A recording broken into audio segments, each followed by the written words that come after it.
이제 네. 디지털 임플란트에 대해서 말씀드리도록 하겠습니다. 네. 디지털 임플란트 생소하신 분도 계실 거고요. 예. 어떤 분들은 많이 들어봤는데 분도 많이 계실 거예요.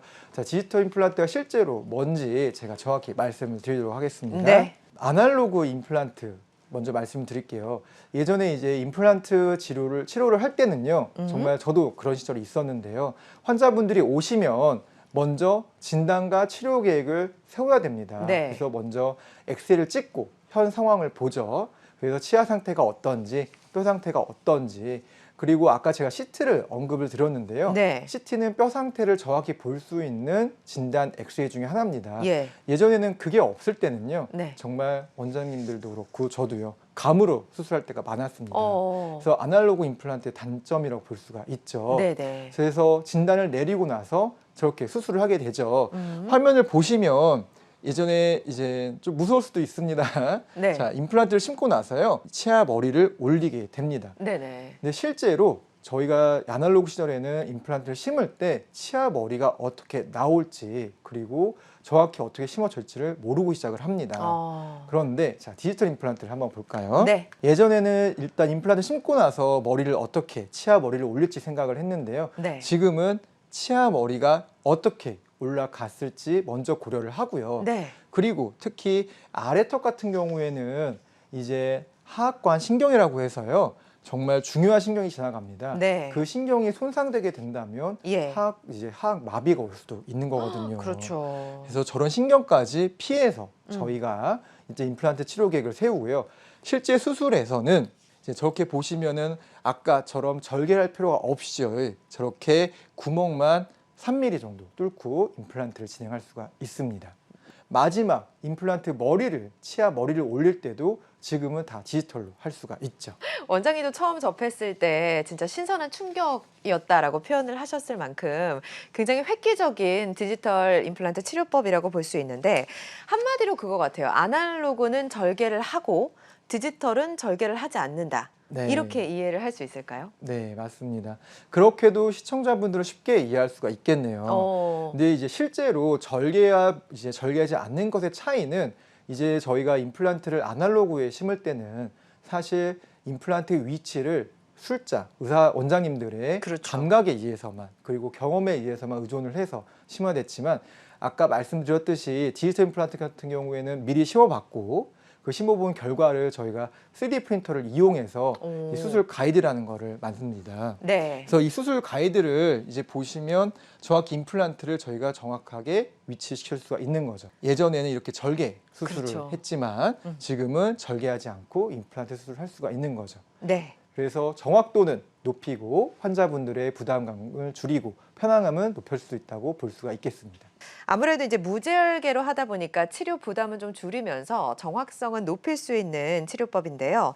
비교적 예후가 좋았던 치료 사례도 살펴보도록 하겠습니다. 저희가 이제 임플란트 많은 분들이 사실 또 질문하시는 게 네. 한 번 심으면 얼마나 쓰나요? 그리고 그렇죠. 부작용은 없나요? 네. 많이 물어보시는데 예. 자, 임플란트는 가장 중요한 게 물론 재료도 중요하죠. 네. 재료도 중요하지만 어떻게 심어져 있는가 가장 중요합니다. 그래서 지금 제가 가져온 사례는 조금 안타깝지만 네. 잘못된 사례입니다. 아. 사실 환자분들은 본인의 임플란트가 얼마나 잘 심어져 있는지 모르는 경우가 많습니다. 네. 자, 이 사진을 보게 되면요. 치아라는 거는 나란히 있어야 되겠죠. 네. 그렇기 때문에 임플란트 같은 경우에도 내치와 나란히 있어야 되는데 일단 왼쪽 위에 치아를 보시면 네. 삐뚤게 심어져 있는 걸 볼 수가 있죠.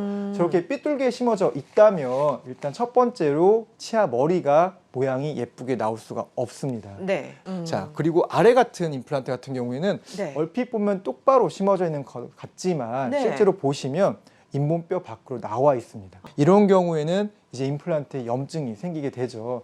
이 환자분 같은 경우에는 실제로 많은 고민을 하고 오셨습니다. 왜냐하면 시술한 병원에서는 아무 문제가 없다. 원래 그런 거다라고 해서 네. 이제 저희 병원을 찾아주셨는데 예. 이제 실제로 이 임플란트를 저희가 한번 제거를 해 보았습니다. 네. 자, CT를 보시면 이게 왼쪽에 보시는 게 CT라는 건데요. 네. 저 CT를 보시면은 임플란트가 뼈 밖에 나와 있는 거를 볼 수가 있죠.